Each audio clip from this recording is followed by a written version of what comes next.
it was the decision of entire Ukrainian people. It is necessary to emphasize that Ukraine has different nations. So Russians, Ukrainians, Jews, Poles, Belarusians, and so on. But these ethnicities, they supported Ukrainian independence in 1991. And you can see that even now in the conditions of war, different parts of Ukraine supported the idea of Ukrainian independence, because Ukrainian independence, this is not only independence of Ukrainian nation, it is democratic choice of our people, because we have really difficult alternative, or democracy or tyranny. And we think that democracy is our way.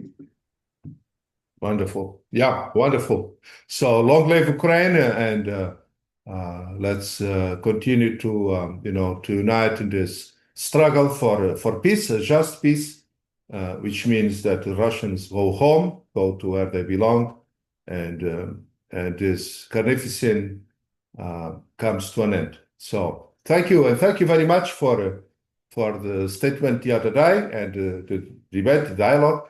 We made public the video, asked for permission. I did it myself. It's not to me, if one more person comes to understand what the situation is all about, is worth the effort. So congratulations to Indonesia, congratulations to Ukraine, and I think congratulations to India as well. Now, of the Indians here, who is going to say something about the Indian independence? Mohan, yes, please go ahead. What do you think? I mean, is it true or not that India became independent on 15th of August? 1948, if I'm not mistaken. India celebrated its 80th independence. So congratulations. I wrote a piece to the newspapers that there is only one takeaway for this year independence. Mm-hmm. That is the protests that we witnessed in millions in Delhi by the young India was stupendous, because India's education system was falling at greater depth, and some of the central government's universities and admission processes seem to be crumbling. So it is in that millions of students all of a sudden came to Delhi, assembled in the protest public space, and organized 36-day of protests non-stop for the education minister to go, and also to make sweeping changes in the system of education, especially postgraduate and higher levels of education. So I thought, being part of this whole independence movement and other things, I have witnessed this. I was little skeptical of the young India, young minds. But when I saw young India coming to millions and protesting with great dignity and honor, and push the government to bow to their demands. So I thought, as an older man, India is in the safer hands of the young minds of the young Indians. That's what, for me, that is the only one takeaway of the 80th independence, where the young India can handle the future of India. Therefore, uh, the people like us will have to take a back seat and give to the young minds and young Indians so that India can cruise through whatever may be the difficulties and the promises that India possesses. So for me, it's a very mixed one. But for me, this is the only takeaway I could share Okay. in the 80th year of Wonderful. independence. Well, thank you very much. Thank you, and feel free to share your article if you wish. You know, if Yes, yes, be yes, nice. I will You do that. know, I will okay, do it's that. great. And Ravi Vincent, since we are talking about young people, Yeah, what do you think? yeah, that's what Dr. John said is exactly right. Now we are hopeful, at least seeing some drastic changes coming, and we hope that there would be greater reformation in India in terms of education as well, in terms of society and caste system in all these areas. Seeing, in some parts of India, seeing how the parts of India are becoming more superstitious, even in this postmodern era, it's really aching our hearts. Having educated, having known the ideology of Dr. B.R. Ambedkar and many other reformers who reformed India in the past, we hope, I'm so hopeful it will change and it will remain democratic. This is my thought as well.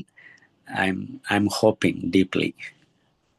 Wonderful. Well, congratulations to India and best wishes. Yeah, I mean the thing is the real important thing, for Ukraine, Indonesia, India, maybe some other country that celebrates independence this month. But for all countries, for all communities, is looking ahead to the future and cultivating hope. And that sense is very edifying. What Mohan just said about young people. It's very nice testimony of belief in the strength of the young people and how they and we truly hope they will be willing and capable of holding the future in their hands and I'm sure they will. So thank you very much. And now, is there any other Independence Day somewhere? In Cameroon. Is that Independence Day in Cameroon in August or no? No, no, actually, there's nothing. Just But that we are. what else? What else is in Cameroon? What else is going on in Cameroon, Lawan? Just that Cameroon is faced with an internal crisis.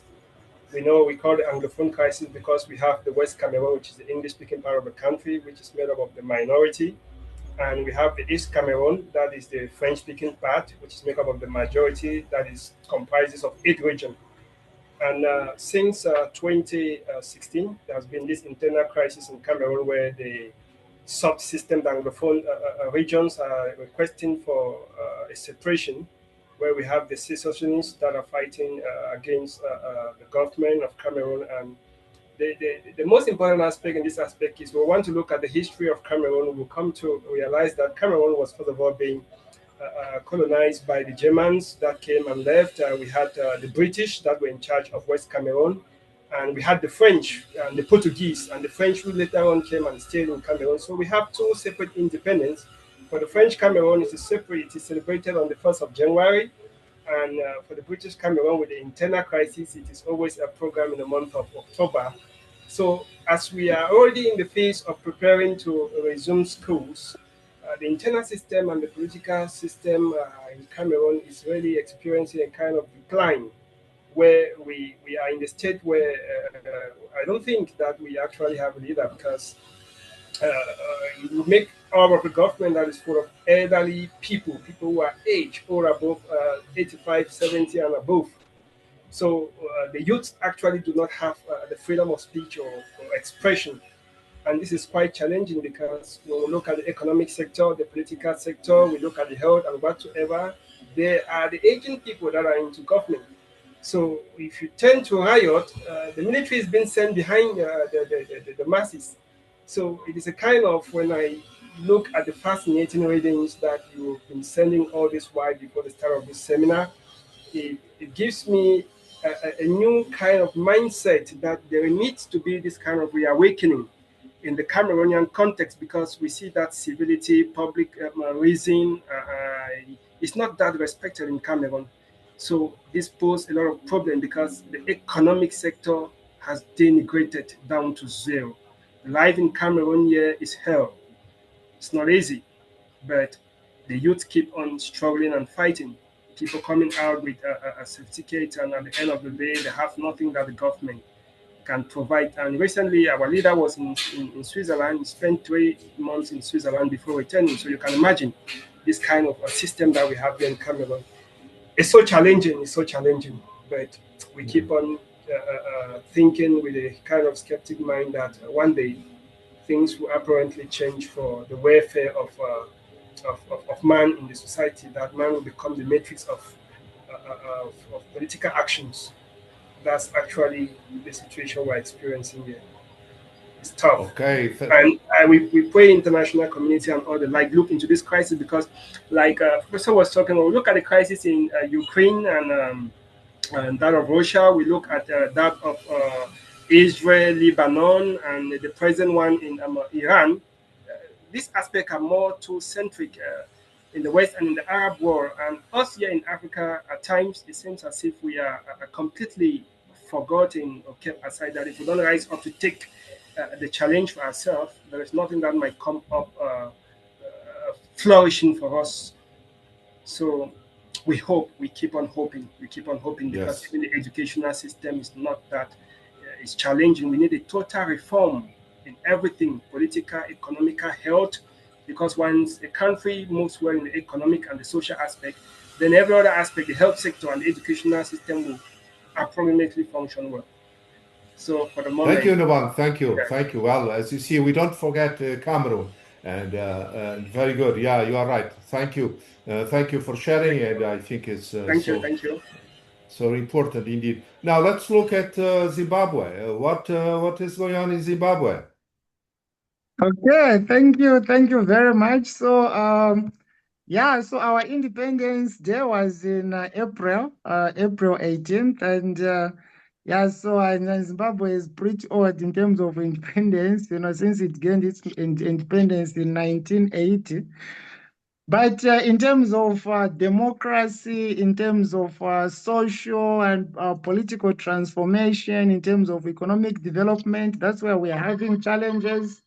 In terms of separation of powers among the 3 traditional branches of government, the executive, the judiciary, yes, and yeah, so that's where another challenge is. So actually, recently there was a constitutional amendment without a referendum, actually. And the whole process of amendment was manipulated, it was staged, and so it was a bit weird, but there were fundamental changes made to the constitution. So number one, we had 5 years as the presidential term limit, and one would not go beyond, the 3rd term. So what they then did was 2 major changes. Number one, they changed from 5 years to 7 years. Number 2, we were supposed to have elections in 2028, very early in 2028. Then they decided to cancel elections and, to put them in 2030. So our president actually had his first term. Then this was his second term. So he was supposed to have elections in 2028. He knew that he wouldn't go beyond the second term. Therefore, they then came up with this idea. They manipulated parliament, that's the legislature. They manipulated the entire process. And so we have that. And our president could actually potentially have 2 more terms, under the new term, because this second 5 years was disrupted because of the change they brought in. So they then gave themselves 2 more years. So he's actually eligible to contest in 2030. But he'll actually be around 86, 87 by then. But as my brother from Cameroon mentioned just now, their president is actually around 90, I think, and he can't even walk properly. Yeah. Our former president, Robert Mugabe, our first president here in Zimbabwe, we went through the same. There was a coup, actually, although people say it wasn't a coup, it was actually a military takeover, which then, brought in a new democratic government, which is equally corrupt. And I think if we are to look in Africa, in Zimbabwe, almost half of the population is outside the country, actually. Most of them are in South Africa. They're in the United Kingdom. They are everywhere. Almost half of the population is not here. So these are some of the challenges. Yeah, so our main challenge is democracy, and it's not really with the constitution, because in Africa we have perfect constitutions, but implementation, corruption, lack of good governance, nepotism, or conflicts like in the DRC and in the Sahel region. So these are some of the challenges, but hopefully. Yeah, hopefully a solution will be found. We have regional bodies. For example, the European Union is a very good example for a regional body which is working. In Africa, we have the African Union, which is very useless, very, very useless. We have self-centered leaders who go there, and it's about them, and they want to be very rich. We have, for example, other bodies like the SADC, Southern African Development Community, for the 16 countries in the south. But again, nothing is happening. So anyway, that's what I can say. Unfortunately, that amendment was pushed on the people, and there was no referendum. These are fundamental changes, and people are supposed to vote on that, but nothing happened. And of course, you can't protest, you can't do demos. People they'll just kill you even before you protest.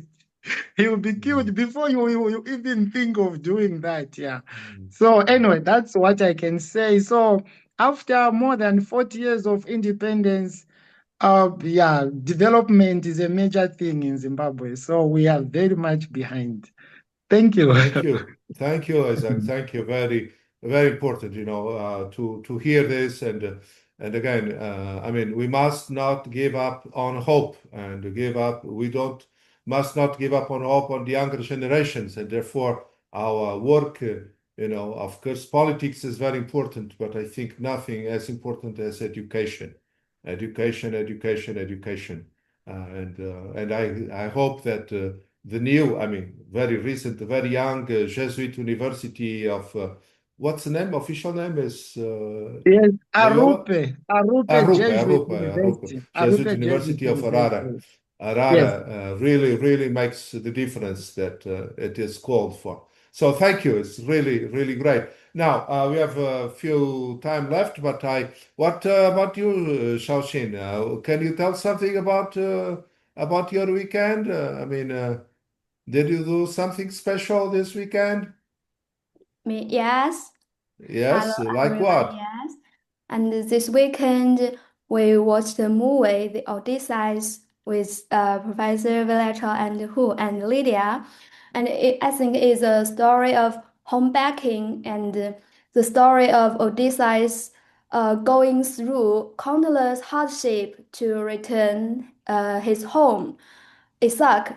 And I think I want to share a very interesting scenario. I think when Odysseus returned to Isaac and he disguised himself and conceal his identity, and but he is the king of Isaac, yeah, and the queen knows everything, but he disguised himself and he fight with the suitors in the feast. I I wonder why he disguised himself, because he is the king of this country, of this island. I'm thinking the reason why he chose this way to come back, yeah, and Yes, and it's a very good movie. I hope you can watch this movie. It's very dramatic and grand, and the dialogue is very philosophical.